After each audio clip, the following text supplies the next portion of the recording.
Ya, assalamualaikum warahmatullahi wabarakatuh. Selamat pagi semuanya. Gimana kabarnya hari ini? Siapa yang gak masuk? Gak ada, berarti sehat semua ya, alhamdulillah. Semoga kita sehat selalu dan keluarga kita juga sehat. Amin. Jangan lupa, kalau keluar rumah kita menggunakan apa? Masker, membawa hand sanitizer, dan menjaga jarak. Ingat, jangan berkerumun. Nah, seperti biasa, sebelum kita mulai, mari kita mengucapkan basmalah bersama-sama. Bismillahirrahmanirrahim.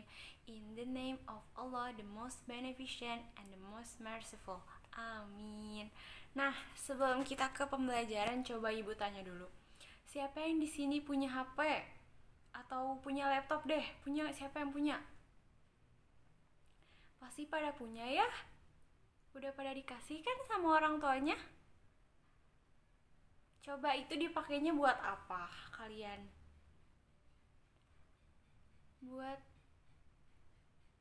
Buat kirim pesan, bener. Buat telepon, iya bisa. Buat main game, boleh. Buat apa lagi?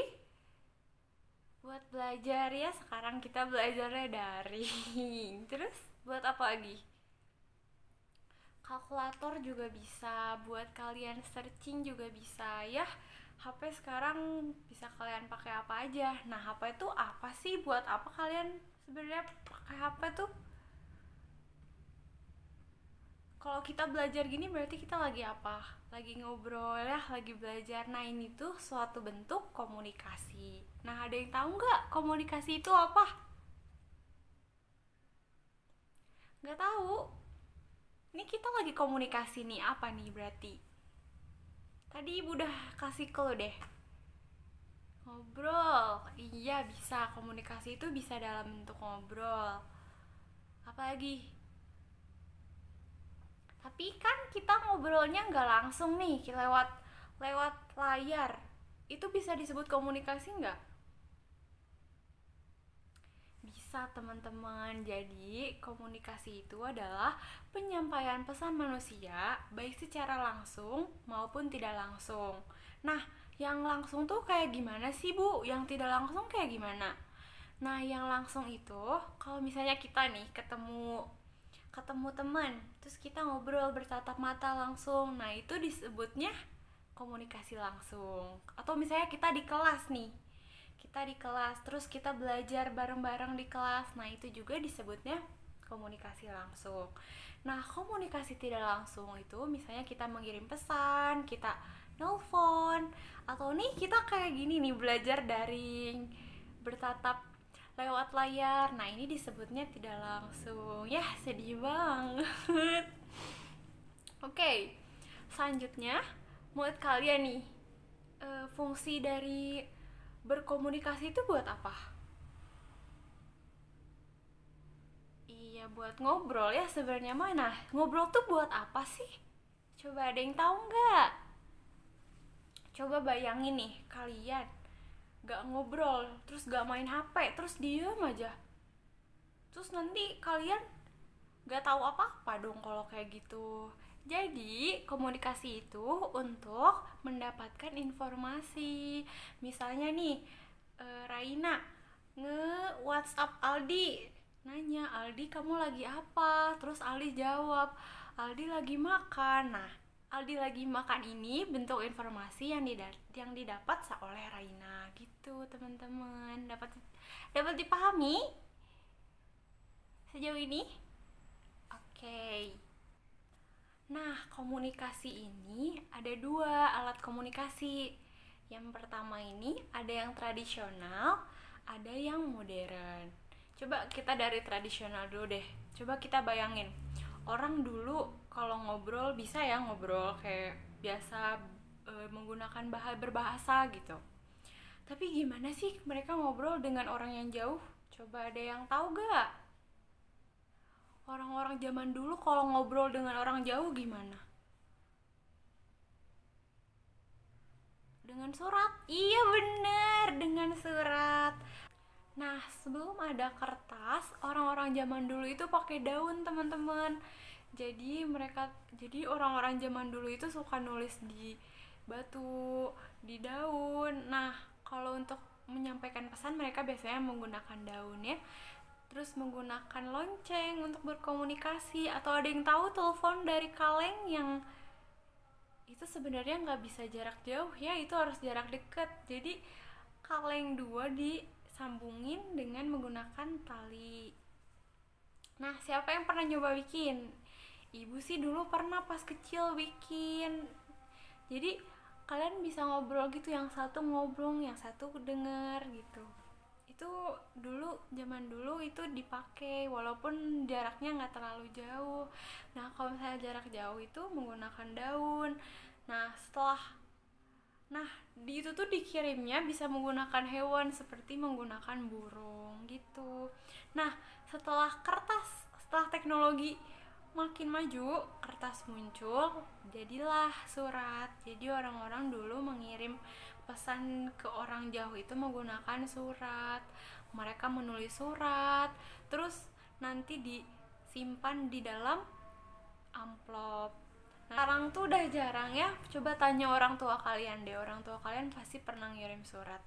Jadi ngirim surat itu kalian nanti tulis suratnya, lalu kalian masukkan ke amplop. Nah, di situ nanti kita harus mencantumkan perangko dan alamat tuju.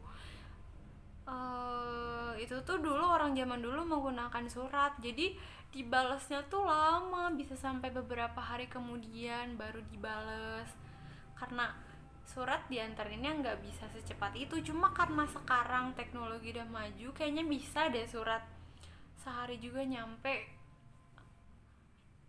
Nah, selanjutnya teknologi modern. Ini yang kita pakai, bisa kita nikmati hari ini.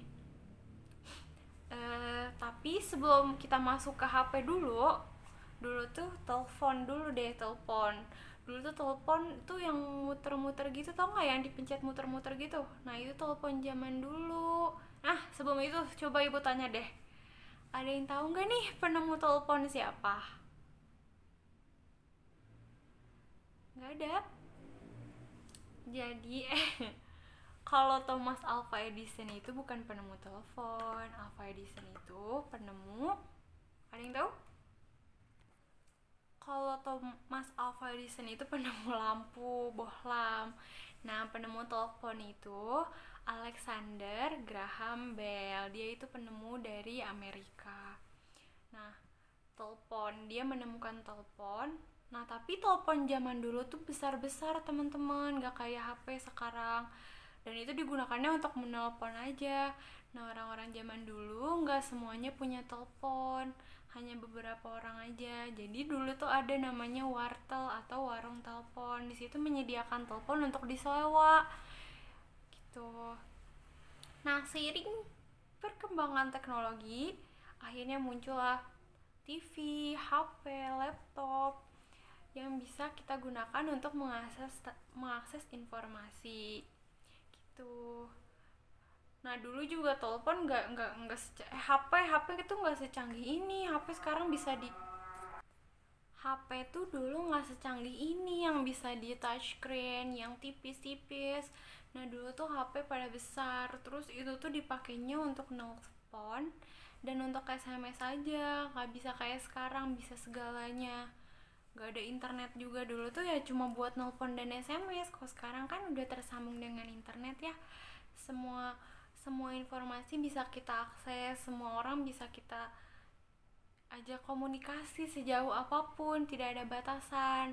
Nah, ibu ingin berpesan untuk kalian ya, orang tua kalian ini udah ngasih HP kan ke kalian nih, berarti kalian harus bijaksana dalam menggunakan teknologi. Apalagi orang-orang kan ya udah tersambung ke internet kan, sama siapapun kalian bisa berinteraksi.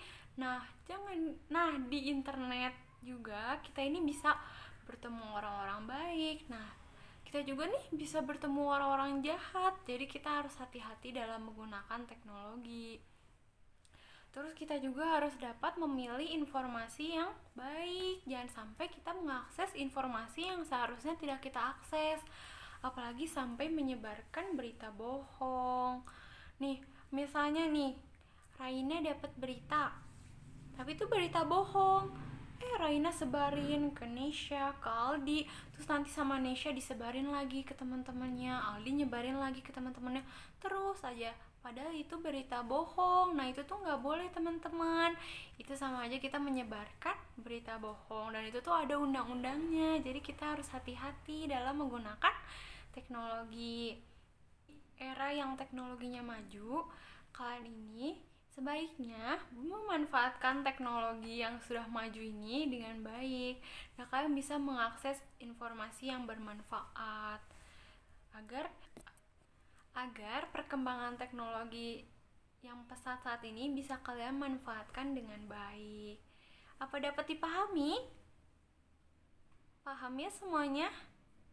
Coba nanti minggu depan ibu ulang ya, ibu tanya-tanya kalian deh.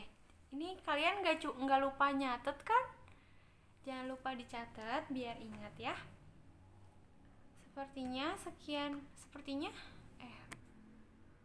Sepertinya waktu kita sudah mau habis ya. Apa ibu tutup aja ya? Karena waktunya udah mau habis teman-teman. Ibu tutup. Terima kasih yang sudah mengikuti pelajaran ibu hari ini. Jangan lupa ya. Karena waktunya sudah mau habis, ibu akhiri. Terima kasih yang sudah mengikuti pelajaran ibu hari ini. Semoga bermanfaat. Mari kita ucapkan hamdalah bersama-sama. Alhamdulillahirabbil alamin. Terima kasih. Wassalamualaikum warahmatullahi wabarakatuh.